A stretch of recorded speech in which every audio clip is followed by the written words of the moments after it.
Hello, ladies and gentlemen. This is Nishant, and welcome to another episode of the Nishant Garg Show. This show is for people who want to live a fulfilled life through mindfulness practices and personal transformation. My job on this show is to invite world class performers to share the practices to live a fulfilled life. And today's episode guest is Carrie Kohan. And in this episode, she is going to share her near death experience and how to live an inspired life. Carrie is the international best-selling author of a book called The 5 Lessons of Life. Carrie Kohan died twice in her late 20s. She shared her inspirational story both from the stage and in her Freedom Masters workshops for nearly 30 years now. Carrie weaves inspiration and insights from her journey into the afterlife and combines them with solutions for today's challenges, leaving audience members with a profound sense of hope, balance, and direction in their lives. While in the white void, also known as heaven, she was told repeatedly that she needed to return because she had so much to do yet. This was perplexing to Carrie because she was such a lost soul at the time, but upon her return, Carrie turned her life around. And now let the episode begin.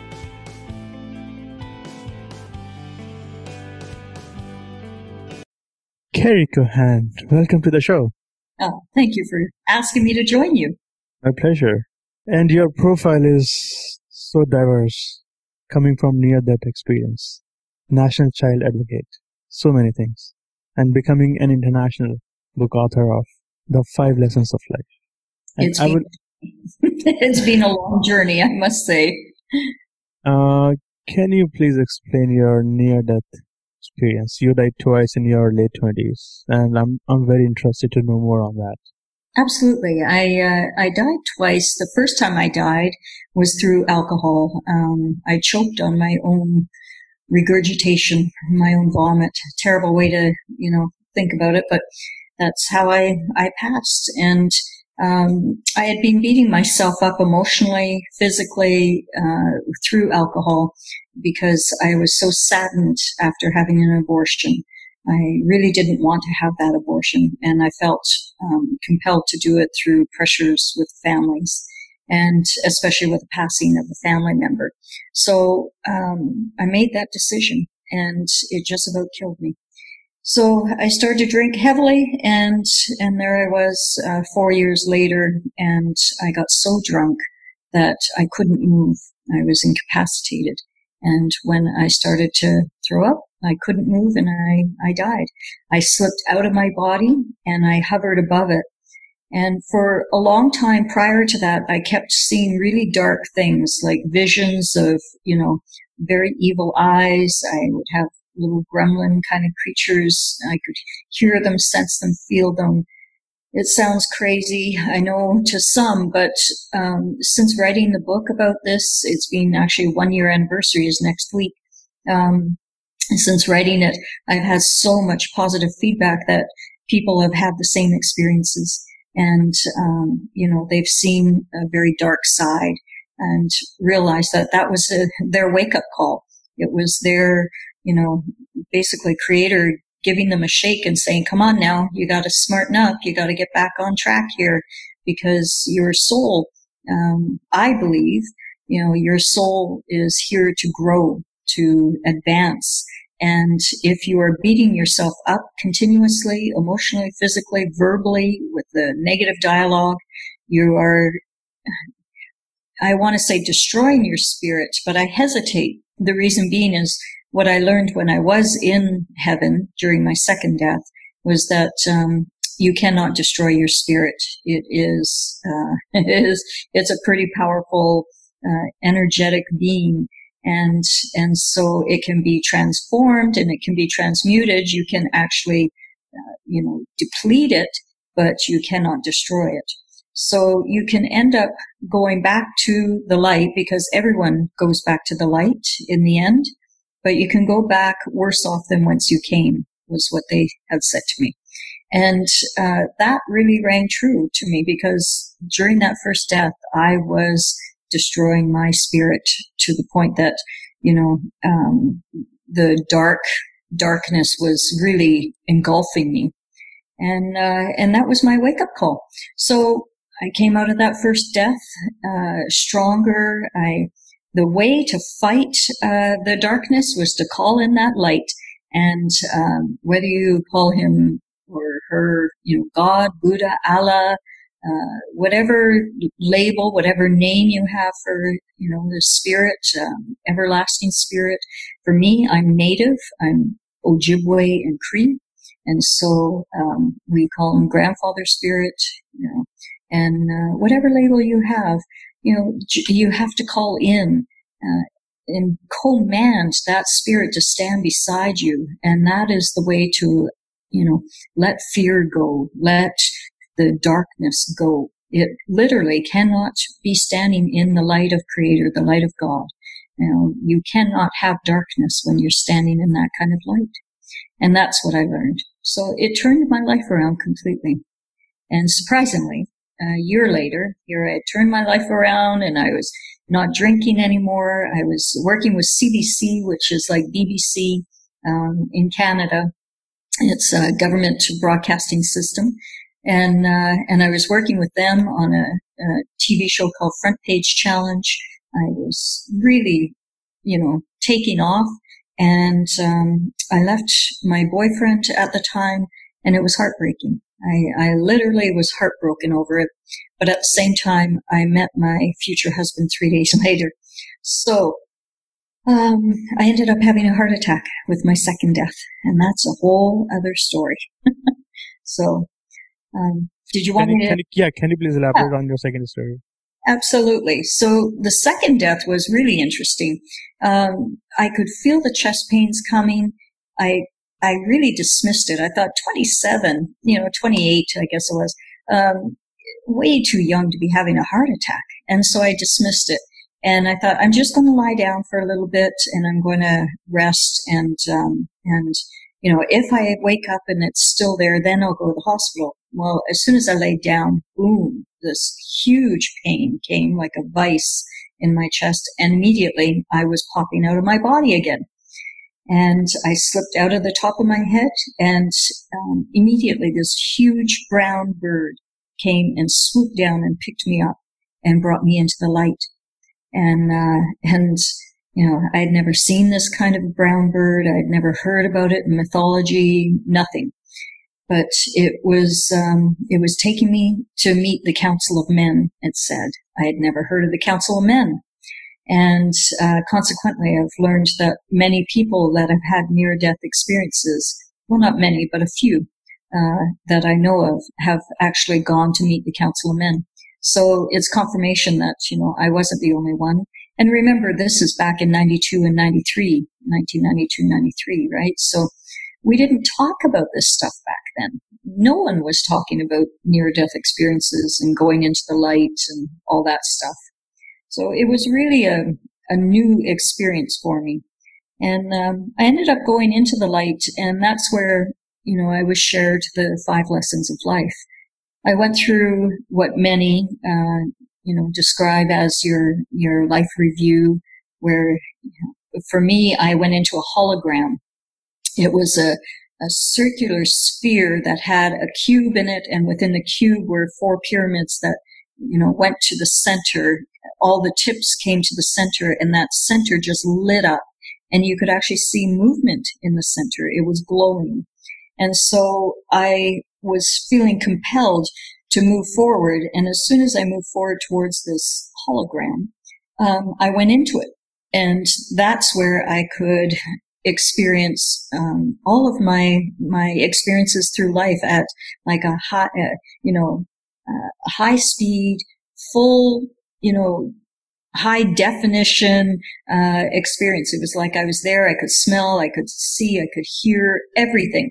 But it wasn't just my experience. It was everyone else's as well. So for instance, I could look into my father's life and realize why he had been abusive himself, towards himself. He was an alcoholic as well. And so, when I look at his life and his timeline, it was a huge epiphany, a huge wake-up call for me that, so that's why he was so angry. And that's why he was treating me the way he was. It wasn't natural. It was learned behavior is what it was. And immediately when you look come out, stepped in their shoes. And that was one of the 5 lessons that I was shown. They're basically forgiveness, right?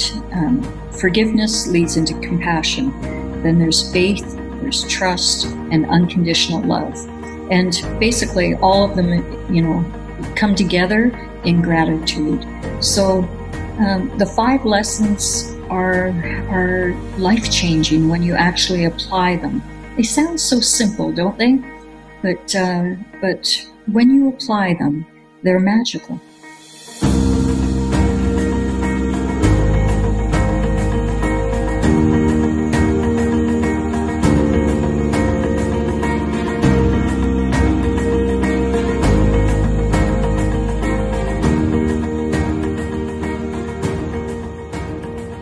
And speaking of your near-death experience, while I was growing up, I used to hear my elders talking about that.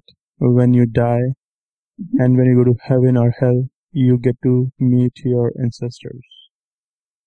How do you feel about that? Is it true? Did you meet some of your ancestors? I didn't personally, but I know that you can. I didn't stay there long enough, but I could feel that all of my family were with me and around me. I also believe that there is, so the heaven that we know of is what I saw as a white void. It was crystal clear white. I want to call it a room, but it wasn't a room. It had no walls. It was infinite, and it was just blinding whiteness that was filled with the utmost love. And we hear about this in near-death experiences, but like I said, back in 93, this was all new to me. So, the white void is one level, but between here and that white void is a gray zone, a gray void. And many spirits that leave here,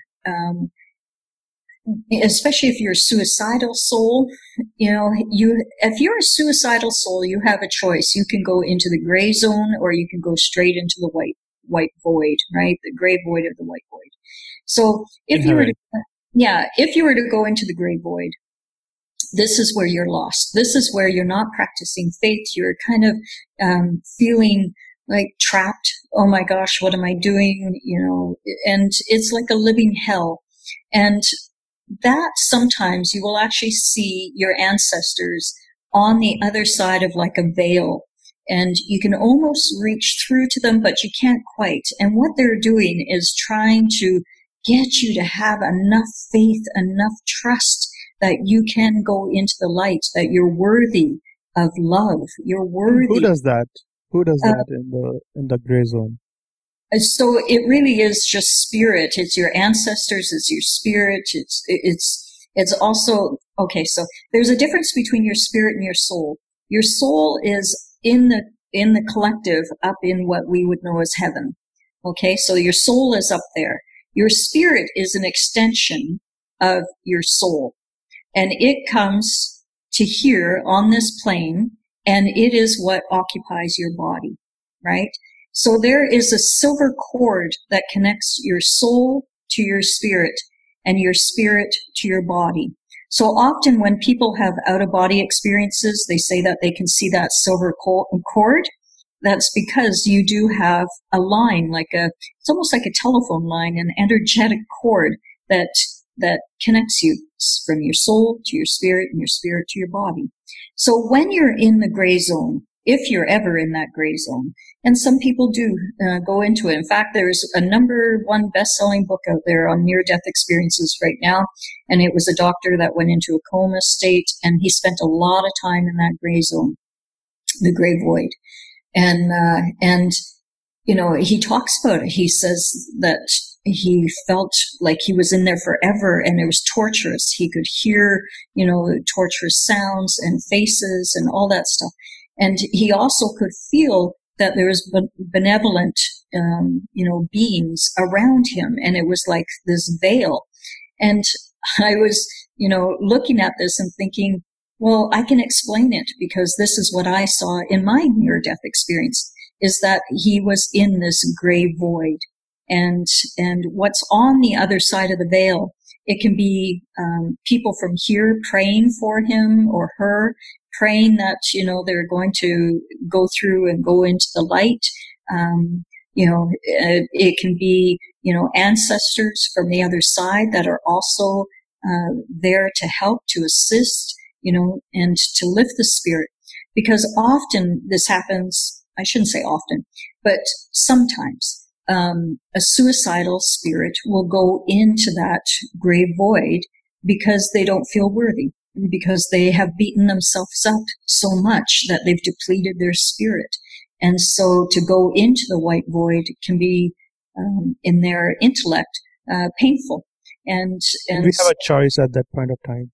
You do. So everyone eventually goes to this white light, which is the white void, is what I saw it as.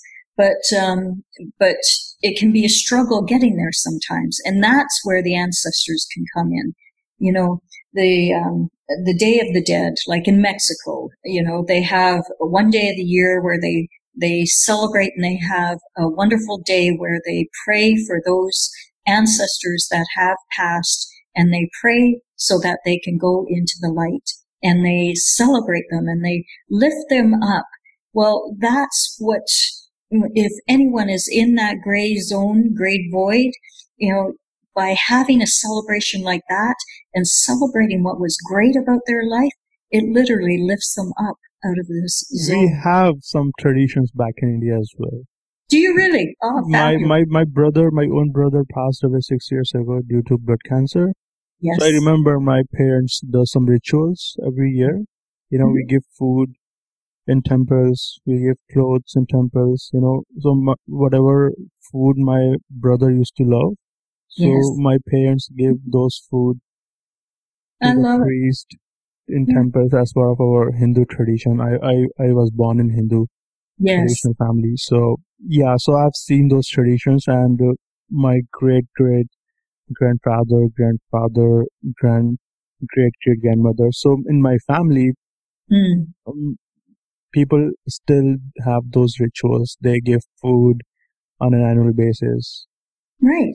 And so there's no accidents in these lifelong generational traditions, is it? There is truth to these practices. And so what I saw on the other side was that they work, that there is a definite benefit in praying and focusing on the love of that individual, giving them their favorite food. That's bringing joy to their spirit, joy to their soul. And Can they receive when they are in heaven or hell? Absolutely. Because this is all energy, right? And it is like a veil. It is a very thin veil between us and the next side, and the next side, and the next side, and the next side, right? So, what we do here, what we think here, what we pray here, definitely affects everyone. Not only you and me here on this planet, but beyond, other dimensions, other universes, and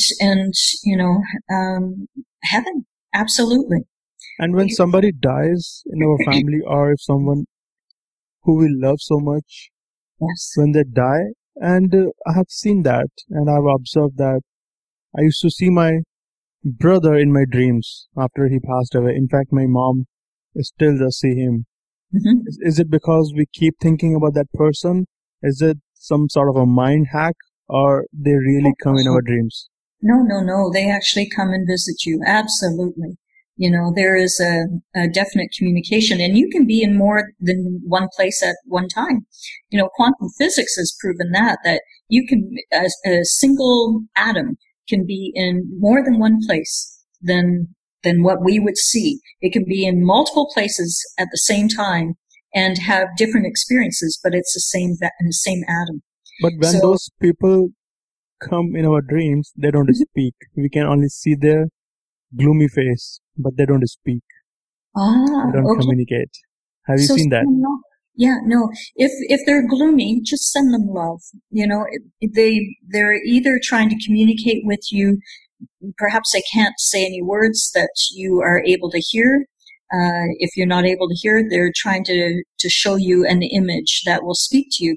So often if someone is looking at you gloomy, it's not that they're gloomy, it's that they're saying to you, there's a sadness inside you that needs to lift. And, you know, please lift that sadness. Please let go of any pain that you have, because I want to be happy that you're happy. You see? And by you feeling sad, I feel sad. That's what I get from a message of a gloomy face. It's not that they're sad just on the other side, because it's beautiful. And I say that in that, you know, I don't want to entice anyone to think this life sucks and I'm going to commit suicide because on the other side it's beautiful. It doesn't work that way. If you were to commit suicide here, you actually get to come all the way back. It's a full circle. You go up to heaven, you review your life, you see what was really wonderful, what you weren't feeling gratitude towards, and then you come back and you do it all over again in a parallel dimension with the same parents, same brothers, same sisters, same situations, until you get to the point where you were before, where you quit. And it's almost like Groundhog Day, you know, the movie Groundhog Day, where the 40th date or whatever it is, you know, you go around and around and around and around and around until it's like an endless loop. So when you say, I'm curious to know this, when you say you come back to the same parents? Yes. It's a parallel dimension. So this is again, 1993. We knew nothing about parallel dimensions. At least I didn't, right? Where quantum physics wasn't even heard of really. And I think nanotechnology was just starting back in 93. So yeah, we didn't know about parallel dimensions, but what they showed me was that a suicidal soul, it's not, you know, you don't just leave here and good, I'm out of this one, you know, I'm getting a free ticket pass go and skipping jail, right? And I'm not saying it's jail, yeah.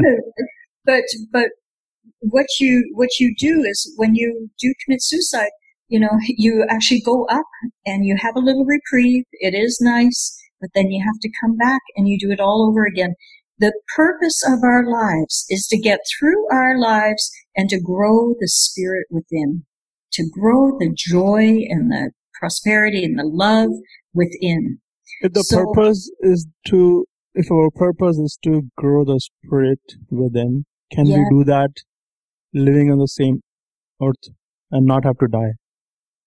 Well, yes, you can. This is our purpose, is to start changing our thoughts, right? So if you're focusing on your life and going, oh, it's not very fun, I'm not enjoying my life, you're going to spiral down and it's going to build on itself. In neurolinguistic programming, we call it stacking, right? So you stack one problem on top of another, and soon it becomes a very heavy stack of books, and to the point that you can't carry it anymore and you can break, right? So you don't want to stack. Instead, you have to ask a better question. You have to ask of yourself, okay, I know that this situation, like right now, what we're going through, you know, if we're recording this and it's at the time of the lockdown with the virus, right, with coronavirus. So a lot of people are looking at this and going, man, this is terrible. You know, but there are a lot of people that are doing really well. And why are they doing well? Because they're asking a different question. They're looking at it and going, okay, what are the opportunities here? And what's good about this? Really, what is good about this? Well, I'm getting, you know, for some people, it's a paid vacation. I just got a text from a girlfriend who works with a large store in Canada, and she's been ill for a very, very long time. Well, she got a 100% paid holiday for 6 months, not to come back to work for 6 full months. I mean, this is her dream come true. And this happened to me as well. My company gave me paid time off for 3 weeks. There you go. See? Yeah. So what's good about this? You're getting some time to relax and to breathe and to start to focus on, okay, what do I really want to do in this world, right? I think that it's making us reprioritize our lives. It's less about getting that big house and getting more and more rich and all that sort of stuff, because we're starting to realize what is richness. You know, having clean air, that's rich. Having food in your tummy, that's rich. Having shelter over your head, that's really rich, right? And being grateful for whatever you have. Amen, right? That's really what it is, isn't it? Yeah. And then still people live in negative ways of thinking. Then how they can shift their ways of thinking towards living a purposeful, meaningful life? They have to have the will and the desire to shift. You know, we can give them all the solutions in the world, and if they still have no desire because they're really quite happy where they're at, there's not much to do for them.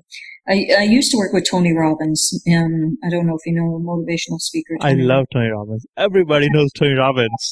Not everyone. I'm surprised. You know, this generation, there's been a lot that I've been on stage and talked to, you know, some youth and said, you know, how many of you know Tony Robbins? And not a soul did. So I was like, oh wow, in one generation. But he's really coming back now. He's doing very well, so it's exciting. But when I worked with Tony, we used to teach that people move away from pain towards pleasure only when the pain is great enough and when they're motivated enough. So you can, as a therapist, you can do anything and everything, you know, for an individual. But if they're really not motivated to change, yeah, you're going to be talking to your blue in the face. So the thing really is your client or the person that you're speaking to, the listeners here.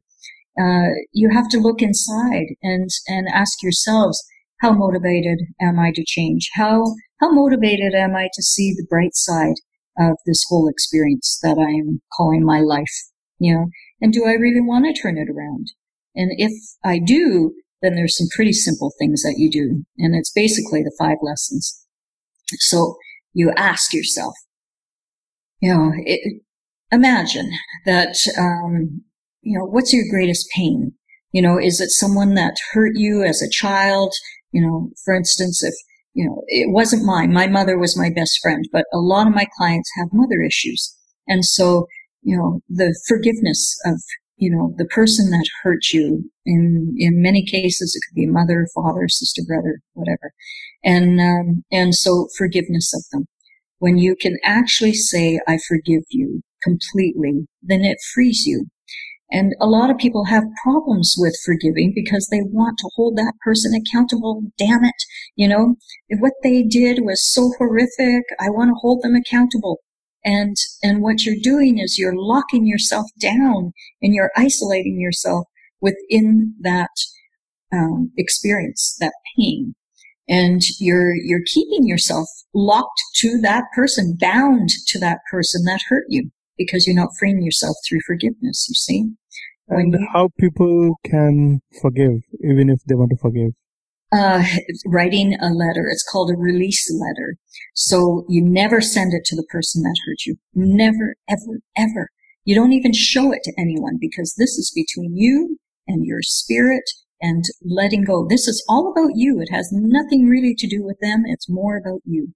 So you write them a letter and you say, Dear Mom, you know, I remember when you did this or that, or whoever it is that hurt you. Dear so-and-so, I remember when you did this to me and you did that and you said this, and, you know, and I want you to get the rage out of you and put it on paper, because it's a transference of energy. We know that we are energetic beings, right? The old saying, we're energetic beings having a human experience. We're spiritual beings having a human experience. Yeah, exactly.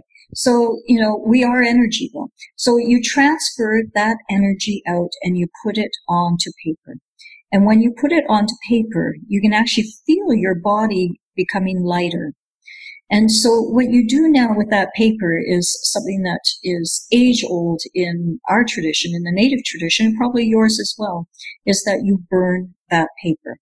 And by burning those words, that energy, again, energy can't be destroyed, but it can be transformed. So in our belief system is that those words, the energy of those thoughts, are brought up with smoke and the smoke raises that energy up to the heavens, where they are transformed into love and joy and prosperity and all the good things by Creator up above. And the ashes go into the earth, and the ashes are then drunk up by Mother Earth. And again, she transforms that energy, the dark ashes, and she transforms it into flowers and trees and everything beautiful. This is a spiritual practice. It's not something scientific.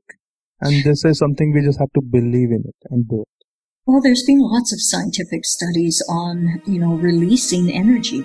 There's tons of anecdotal evidence, that would show that by letting go, by practicing a spiritual practice like this, yes, you can change your entire dynamics with your body, your output of all of your endorphins and, your biochemical chemistry, right? It can all change by simply writing a letter, burning it, and letting it go.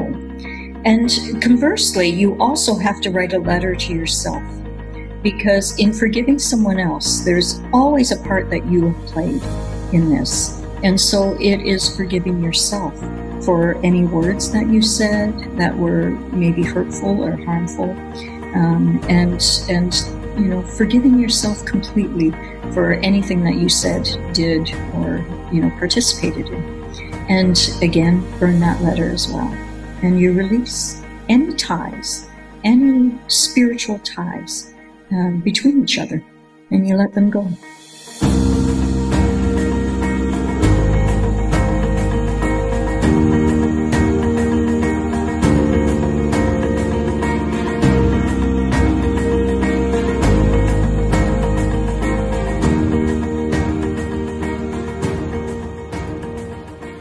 Speaking of evil spirits, I remember when I was growing up, we used to hear all the time there are some evil spirits. They can enter into your body. You become something else because you are not yourself. That evil spirit is speaking something BS. So what do you feel about evil spirits? Do they exist, or do we have ghosts, or it is just a misnomer? Oh, no, very much. I've learned a lot about entities in about the last 10 years. With one of my clients that came to me, she was off. She was completely off. Her eyes were different, her aura. I've seen that many times when I was a small kid, and it used to scare the That's shit out right. of me. Yes, right? Yeah. So children can see these things more so than adults. I am still a child at heart, obviously, because I still see them. and so I've learned very quickly how to release them. And it's all through intention and will again. So yes, they very much are, there is a difference. So you mentioned ghosts, you mentioned spirits, and you mentioned entities or jinns. Yes. Some cultures call them. So yes, they very much do exist. The more that you practice laughter and joy and faith and harmony and loving thyself, love thyself, love thyself, love thyself, and in turn, by loving yourself, you love everyone else automatically, don't you? So by practicing that, it's like a titanium armor that you put around yourself, that beautiful white light of love and joy. It can be white, pink, yellow, whatever color is best for you, purple, the violet flame. You put it around yourself, and then you're off the radar for any negative entities that may choose to be looking for a host. And that's really what they're doing. They're an energetic parasite. And that's why, so many people, you'll notice that they have a pattern of trauma. They're always some kind of accident or trauma or argument or whatever it may be, a series of things. Well, these negative entities or jinns, they feed off of, the hardship. And when you are feeling down, this is what they feed off of. They get excited at your hardship. So you let off different hormones when you are really, really upset versus very, very happy. And so like I said, they're an energetic parasite. And, there's certain things that you need to do in order. Number one, make sure you're guarded, and to do that, it's prayer, it's faith, it's putting a white light around you, and happiness. Focus on what's good in your life, right? And then you can intentionally lift them. You sit in a meditative state. Imagine that the heavens up above is opening up and that golden light is coming down like a shaft of light right into you.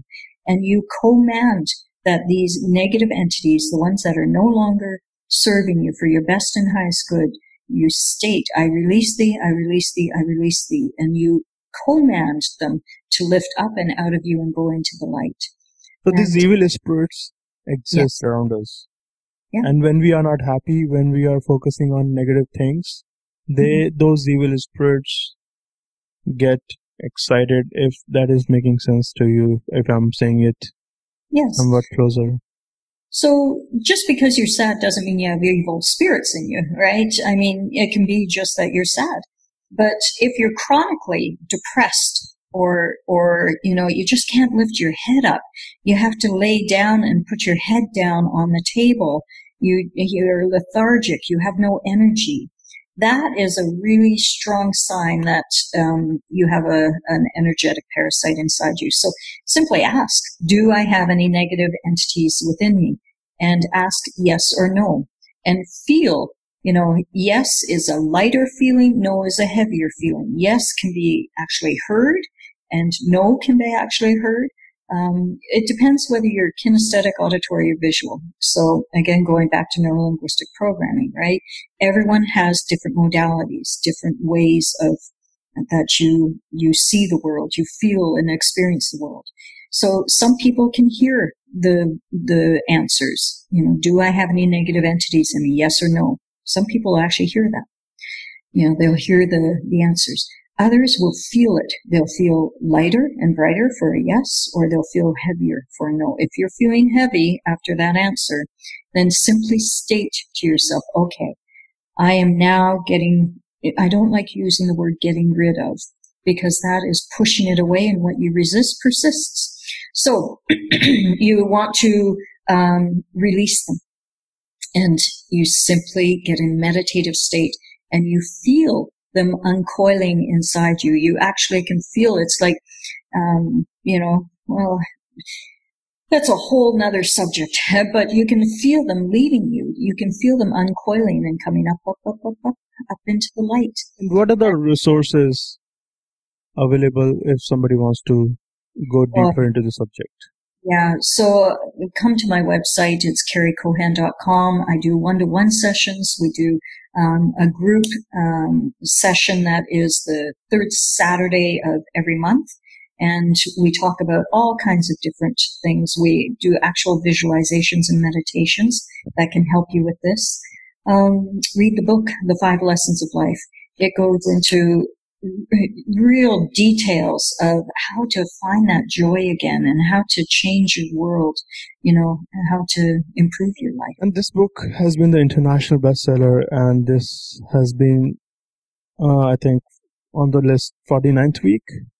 No, we're 51 weeks now. 51 weeks. Yes. Close to 51 weeks. In 7 countries, it's been a #1 bestseller. And that's Is it available in India as well?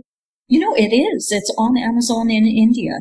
And I don't think we've had many sales there yet. So that would be awesome if we could. I would like to promote, because I have some audience back in India.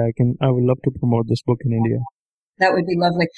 My girl's stepmother is Hindu as well. And so my girls were brought up. It's wonderful. They were the only girls, Caucasian girls at the boudoir, and my little one, blonde hair, blue eyed, she stood out, and oh my goodness, they so love their stepmom and their grandparents, their nanu and nanny, and everyone in the family is so much support. It's been beautiful.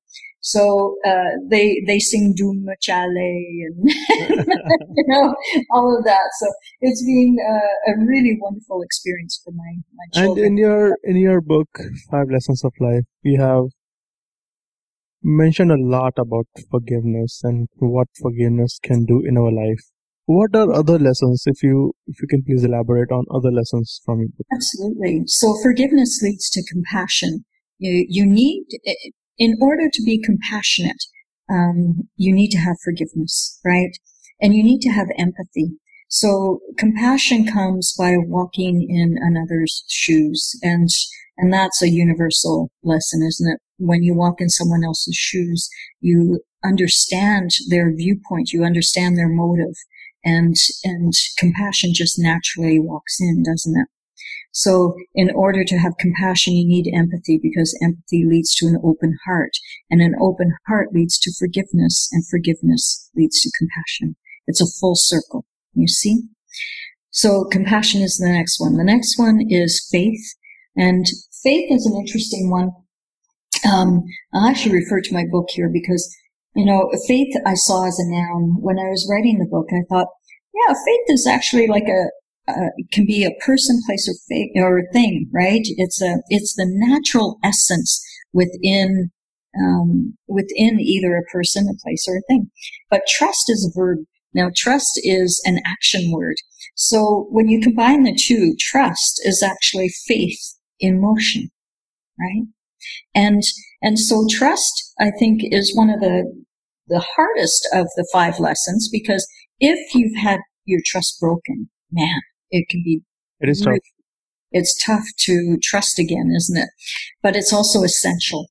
And that goes back to forgiveness, right? If the trust is being broken, you've got to go back to forgiveness and practice that, because you need to be able to trust. When you don't trust, you rest. Imagine the word trust, T-R-U-S-T. It's a capital T. And that capital T looks like a dead end road, right? It looks like you're traveling up the base of the T all the way to the top, and you come to a T in the road. You have to make a decision. And if you stay stagnant within that T in the road, what's going to happen? Well, you look at the word trust, and what's left? If you're stagnant in that T, you have R-U-S-T. You're going to rest. And so you have to make a decision to trust again and again and again and again. Otherwise, it can just, create stagnant energy. This is very profound analogy. If you are on a dead end, you have a choice. Either go right or left. If you don't make any decision, you rest. Exactly. And so when I met with God, with Jesus, and I do say God because, I just want to digress for a second here. Please.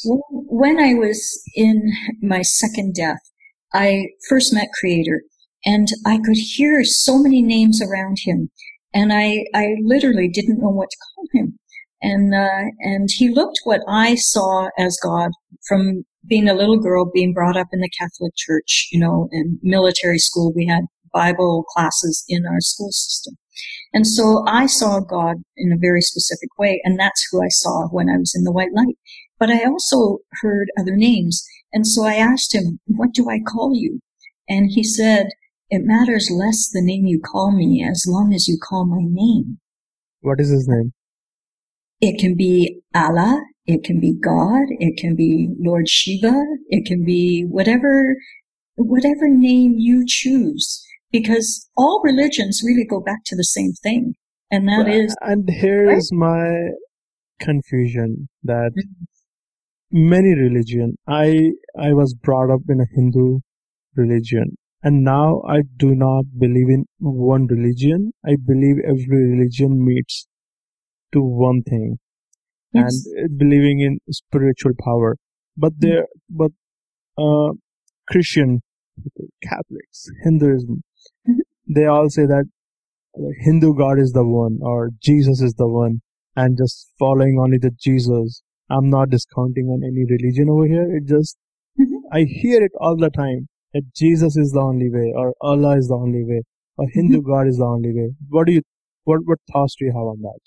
Well, I spent a lot of time in the Middle East, and I absolutely love the Arabic faith. In fact, at one point I thought about converting, and that was after my near-death experiences because there were so many good aspects to the Islam faith that we don't hear in the media. You know, we've been fed a whole different diet, I must say. Terrorism. Yeah, but what I realized was even all faiths, you know, there's restrictions and there's beliefs of judgment, and I'm not one to judge. So I just like to be like you, a global citizen of many faiths, and so I believe in them all. I believe what I heard was that it's called a spirit song, and Creator, whether you call him or her, I mean, it was pure energy is what I saw. It was a light, a pure energy. He appeared to me as being God, what I knew him as, but I also understood if I had been brought up Islamic, I would have seen Allah. If I had been brought up, Hindu, I would have seen one of your many gods, right? It was beautiful, pure energy is what I saw, Creator as. So I also met with Jesus there. And that's what I was going to say was, at the time I was an atheist. I didn't believe in any of that anymore. And, to see Jesus's face, he was so beautiful. And the lessons that I learned from Jesus was that our languages have many clues. And, so I can't remember what we were talking about earlier, but it was leading me to that. And it was the words, trust. That's what we were talking about. Trust. For instance, the word trust. There is a clue within there that if you stay within the T of the road and you don't make a decision, you rust out. Impossible is actually I'm possible. Audrey Hepburn brought that one to our attention many, many decades ago. And there's truth in that. Nowhere is now here. Now here. Right? Yeah, there's so many, and I've included many within the book of that. So there were a lot of different things that, Jesus had shown me that our words are powerful. And this is, you want to change your word, your world, you change your words, right? Change your words, you change your world. And yeah, the birds like that one. Did you hear the birds here? As soon as I said, yeah, all the birds here started to chirp. It was like an applause behind me from the birds. That was amazing. Anyways, yeah. And when you came back, yeah, on Earth after your second near-death experience, how your life shifted and what was your life look like at that point? Because you had already seen God, you had seen the light, spirit. So you had seen many things that people were talking about on Earth. So how your life shifted? It shifted not as much as you would think, because it was 1993, and I had a girlfriend that was really, really spiritual, and she was talking about some pretty crazy stuff like out-of-body experiences and being able to do remote viewing. She could actually be in Hawaii and see her kids in Vancouver, BC, Canada. And she had great knowledge, and her kids tried to institutionalize her at that time in 1994, about a year after I was back. And that was a huge wake-up call for me that the system really is not open to this yet. You still have to stay in hiding. So I didn't tell many people, other than even those that were really close to me. I tested the water, and a lot of people weren't open to it. They really thought, oh, Carrie, don't even talk about that stuff. Don't want to hear it. And so, at first, I really kept it a secret, and I journaled. I kept, everything in paper. And in fact, I had to write it in code. So when I reviewed my books, when I would go back, I could read and know what I was actually saying in those books.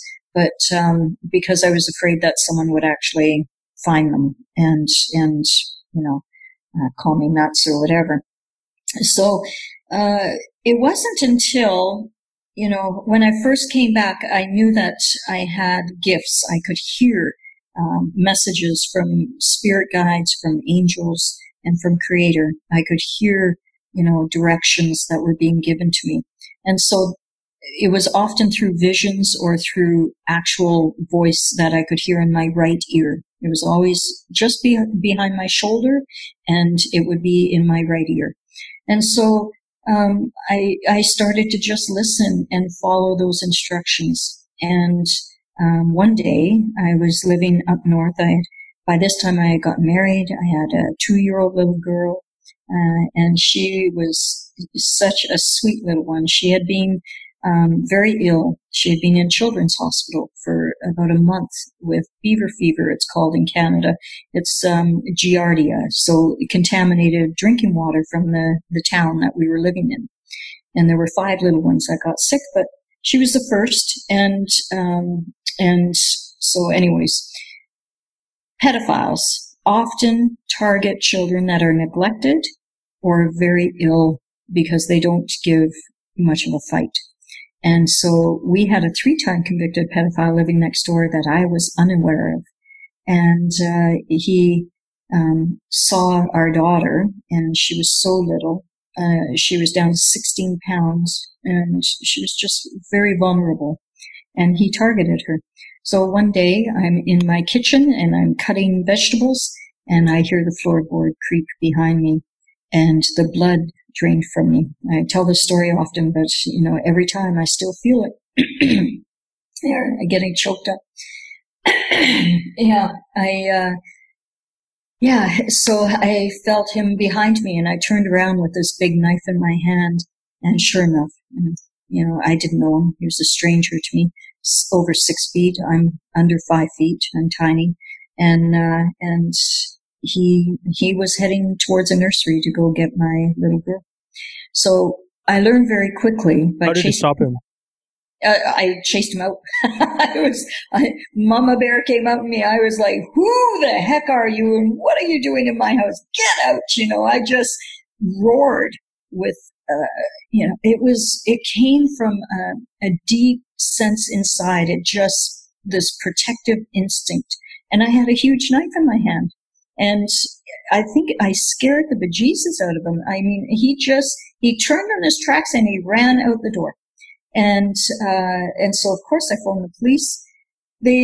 At that time in 1998, this is a couple of years after my death, my second death, they couldn't do much. They said, well, because he didn't really do anything, he was saying he was being neighborly and just coming in for a visit, and the screen door was there. So he just opened the screen door and came in. I said, no, it didn't happen that way.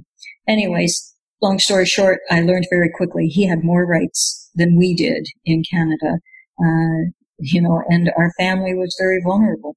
So I started town hall meetings, and then I started speaking from coast to coast. And, I was illiterate at the time. I could not read. I was, How old were you at the time?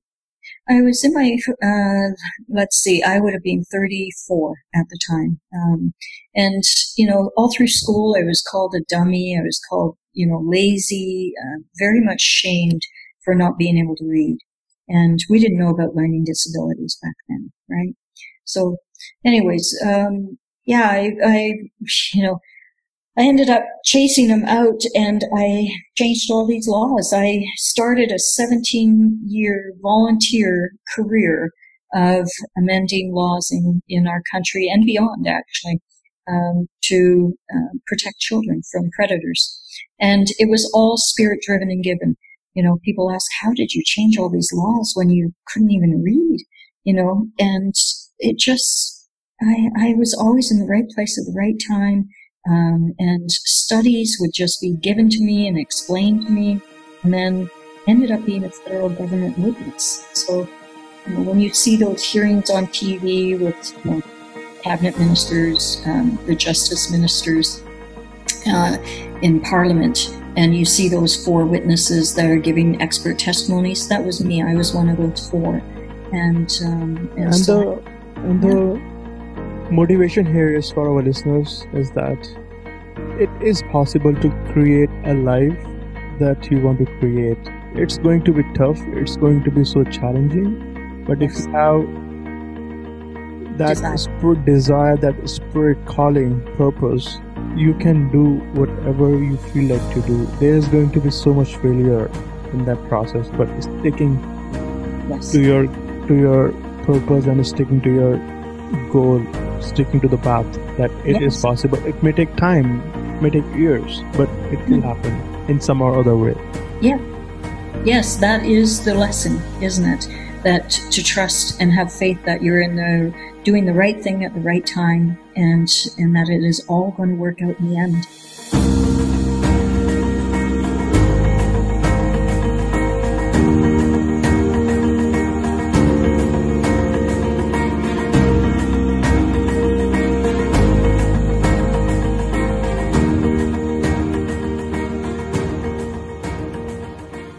How do you feel about faith for people who are not spiritual or religious?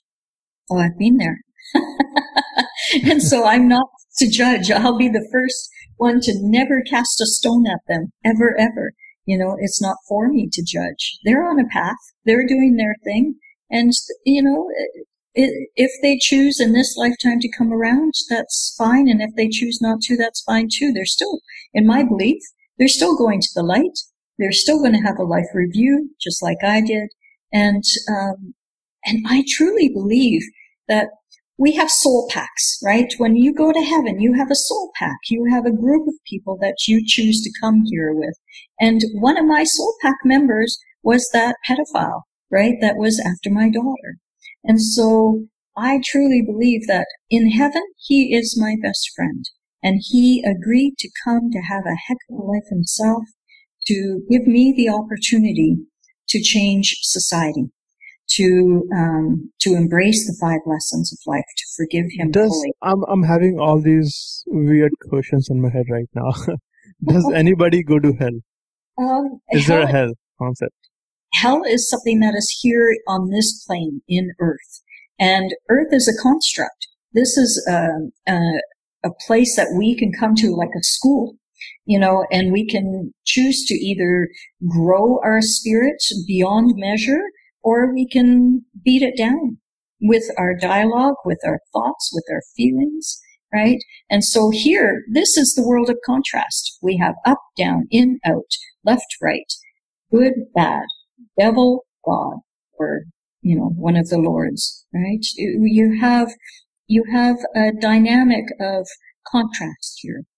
And I believe that our purpose is to move beyond this world of contrast. I believe that this is like level 1 in a video game, and we're basic. We're using 3% of our brain, the experts say, right? That's pretty much level 1. I'm looking forward to when we go to level 2, 3, 10, 20, of our video game, because many scientists are even saying that there is evidence that this is a computer-generated hologram or illusion that we are living within. So hell is here, absolutely. And there is a hell here. But it doesn't have to be. And it is through your visions, through your belief systems, the dialogue you have with yourself, that you can lift yourself up and be in the white light very, very quickly.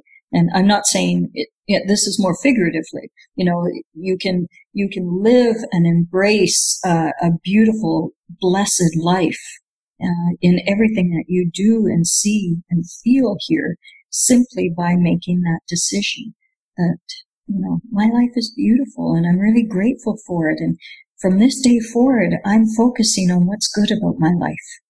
You see? Exactly. And coming back to near-death experience.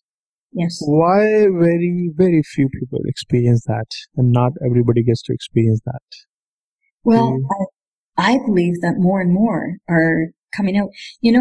It is one of the biggest divisions now within books. If you look on Amazon. I think there's 500,000 books out there now on near-death experiences, and I'm blessed to be in the top, 1, 2, 3 of those near-death experience books. So there's a lot of people that are having these experiences, but we've had to keep it hush hush for generations because people will judge. Yeah, people will think they are weird.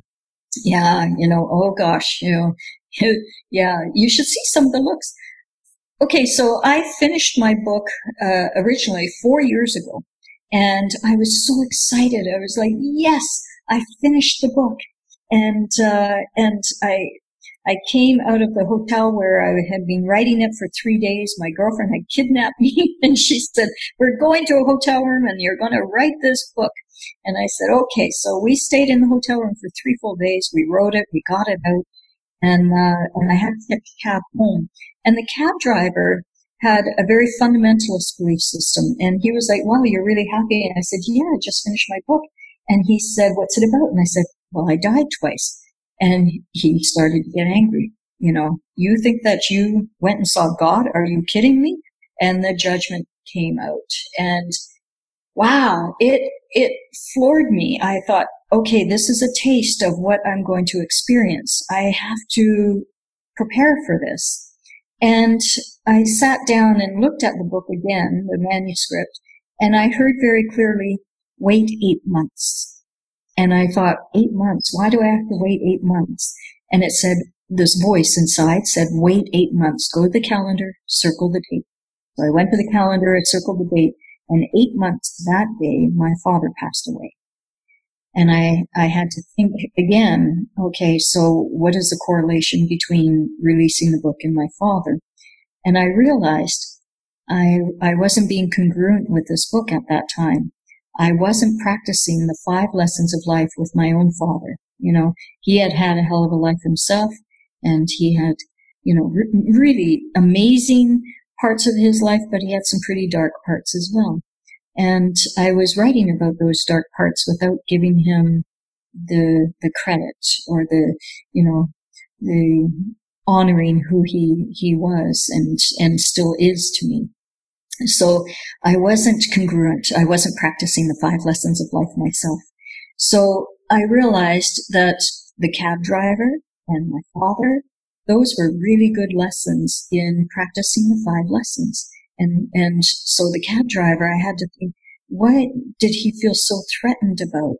And it's not for me to know, just to understand that kind of level of instant anger had to come from some kind of belief system that he had that is serving him, but it's not necessarily serving me, right? Right. So, and I wrote the book, rewrote it. I had to rewrite the whole thing, and now I'm congruent with those 5 lessons.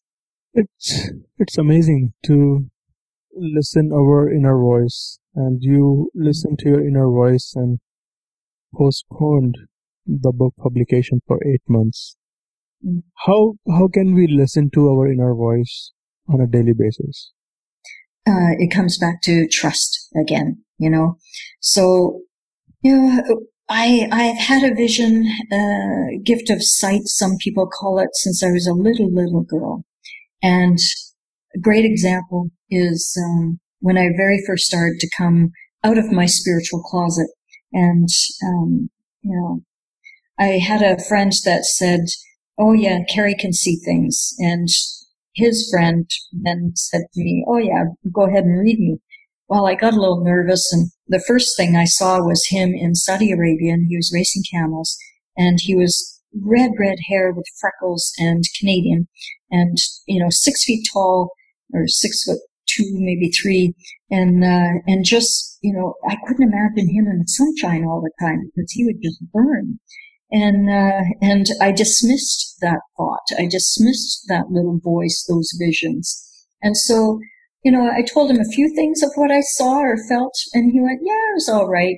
I said, okay, well, really what I saw was that you were racing camels in the Sahara Desert, and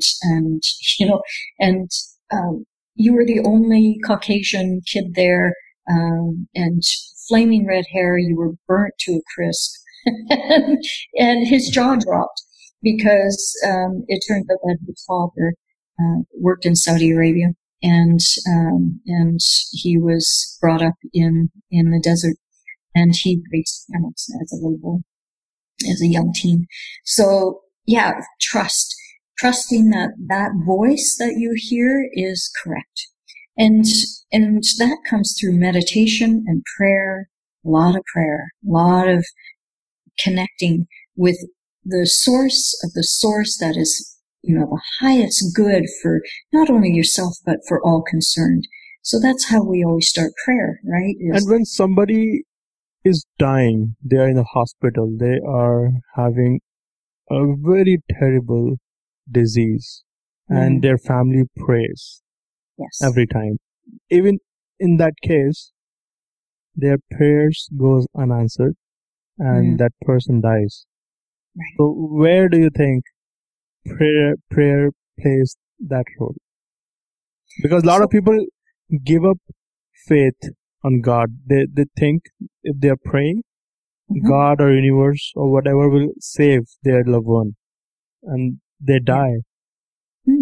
So perhaps it was in the best and highest interest for that person to pass at that time. I believe what I saw when I was in the white void was that we determine our life before we even come here. We decide who we want to be, what lessons are going to be the main lessons we learn from, who are going to be our parents, who's going to be our brothers or sisters, and we actually predetermine much of our life before we come here, including we have exit strategies, was what was shown to me. So we have many times that we can choose to leave. And with each time that we can choose to leave comes gifts for others. So your passing isn't a negative thing. It actually can be a gift to others, because you can most likely help them on another level better than what you could here on this plane. And so when I look at death, I get excited. I tell my kids all the time, when I pass away, you celebrate, because I'm going to be in a really beautiful place. And I know that when I actually die, it'll be because I choose, this will be the time that I have chosen to go through. And that is the same with everyone. We all are interconnected, and we all have a purpose for being here. So when we pray, perhaps the better thing to do is, instead of praying for, this person to survive and to get through an illness, better prayer might be, please, dear Lord, allow whatever is in the best and highest good for all concerned to occur. So if it is for this person to stay with us and to heal, then this is what we pray for. And if it is for them to pass, we pray that our hearts are free of any sorrow and any sadness in their departure, because the sadness is really our sadness that we're not getting time with them anymore, right? Then why a lot of people on this planet, they are fearful of death? Why do you think so? Well, it's a great unknown for many. I was afraid of death before I died, right? And I didn't have much belief system. I didn't believe in creator or any higher spirit, and higher vibration spirit, I should say. So I think that we fear what we don't understand. That's what my mom always used to say to me. I would look at people riding in the streets and I'd say, Mom, why are they doing that? As a little girl. And she'd say, people fear what they don't understand. It was at the time of segregation, right? I'm from the 60s. I'm from, the Cold War years. And if there was segregation where the whites were against the blacks, in the States, or the Kent University riots or anything like that, Mom would say, well, it all is fear-based, and they fear what they don't understand. If you actually walk in another person's shoes and get to know them, then there is that opening of understanding, and the understanding is that we are all equal in all ways. We are humans, and we are those spiritual beings having a human experience. We all are connected to that universal spirit, or we can call the light. Hi. Yeah. And before I ask you my last question, I would love to ask you what books have impacted you in a positive way, of course. What books have impacted you in your life to do this kind of work to make Yeah. beautiful impact onto this world? Beautiful question. You know, being illiterate most of my life, there weren't many books that I read. The very first book I read in grade 8, that was my first book. And it took me about 3 months to read. I had to read it so slowly. It was painful to read it, but it captivated me. It was called The Chrysalids. It was mandatory reading in grade 8 in our school systems. And it was about, some people that were born mutants. And this is post-apocalyptic, society. And so there had been like a nuclear war, and it was the new communities that were coming through. And the kids had the ability to be telepathic. And I've had that ability. I've been able to hear things. I've been able to actually, stop time. I've had a lot of really interesting experiences. And I thought, wow, I'm a mutant.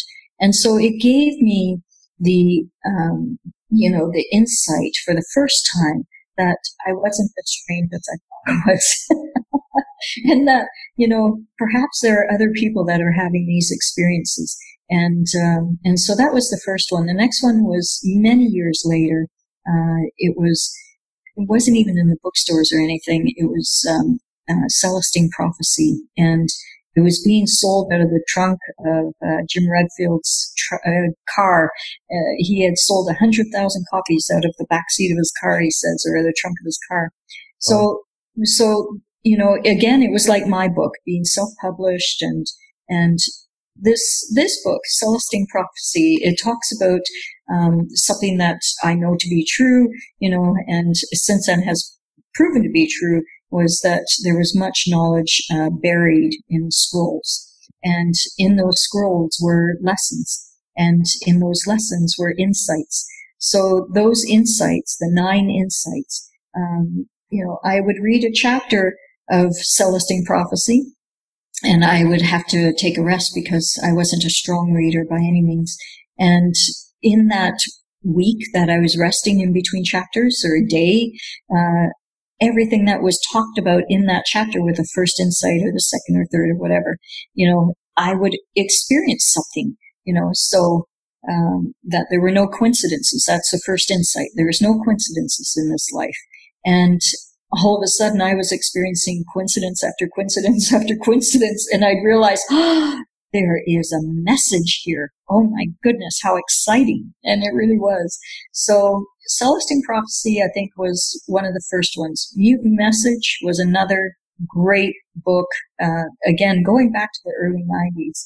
Mutant Message was about an American woman that thought she won, an award from Aboriginal tribe in the Outbacks in Australia. And so she ended up going on a walkabout, and the lessons that she learned were life-changing, not only for her, but for the readers. She taught a lot in there of what is possible. It was really a great book. So, and then I'd say the last one was Touched by an Angel, or was it Touched by an Angel? Oh, forgive me. I think it's called Touched by an Angel by Betty Eadie. And that one I wrote about in my book because that was confirmation for me. She also got to experience meeting the Council of Men, which we can talk about another time. But I would love to. Yeah. And so that was confirmation for me that, wow, someone else also read or also experienced the Council of Men. And so again, when you come back from an experience like near-death experiences, you ask for confirmations. It's like, okay, I need to know that that wasn't a dream, that actually happened. And for me, within 24 hours, the confirmations were coming. And Betty Eadie, with her book, was a huge confirmation for me. That is an eye-opener conversation for me. And I believe this will open eyes for so many of the listeners. And my last question to you is, what are you going to do with the rest of your life? what's the impact you want to have on this world? Wow. Well, first of all, I love you very much. Thank you so much for inviting me on here. I think that is really it. It's all about sharing love and love for, each other. If nothing else is coming out of this time, this global awakening, is that love is the focus. So I just listen, and my life has taken so many zigzags. I have gone in so many different directions. I'm a marine industrial firefighter. I fought fires for a while. I ran a casino on a cruise ship. There's Stena Cruise Lines. I've done some pretty interesting things, and it is all from listening. And what I believe is everything has contributed to the next step, to the next step, to the next step. And so where I'm going in the future, I've seen glimpses. I've seen myself on a stage with 1 million people in front of me at Central Park in New York City, and we're having a huge festival of light, and I was doing a om or a toning with the audience. And can you imagine 1 million people oming together? It was just brilliant to witness in my vision. So I believe that is part of the future. And so I have probably about 7 more books in me. In fact, yesterday I literally downloaded a children's book. It's a children's version of 5 Lessons in Life. It came in one full swoop in just a couple of hours. I had it fully written out, and with all of the illustrations, the sketchings. I did all the sketchings of what each page is going to look like, and it just came. So that's how I live. I never know really where I'm going to go next. I just trust that Creator has a greater plan, and that I am participating in that plan.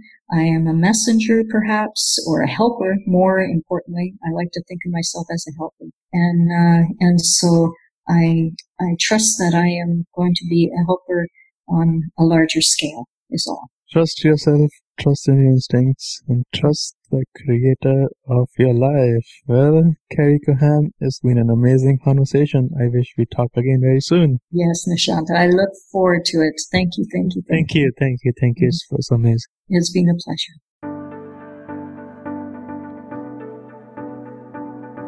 Thank you for listening to this podcast episode today. I hope you learned from this episode that you can apply in your life. If you did enjoy this, please subscribe to the podcast, The Nishant Garg Show, on Apple Podcast. You can also subscribe to the show through my website, https://nishantgarg.me,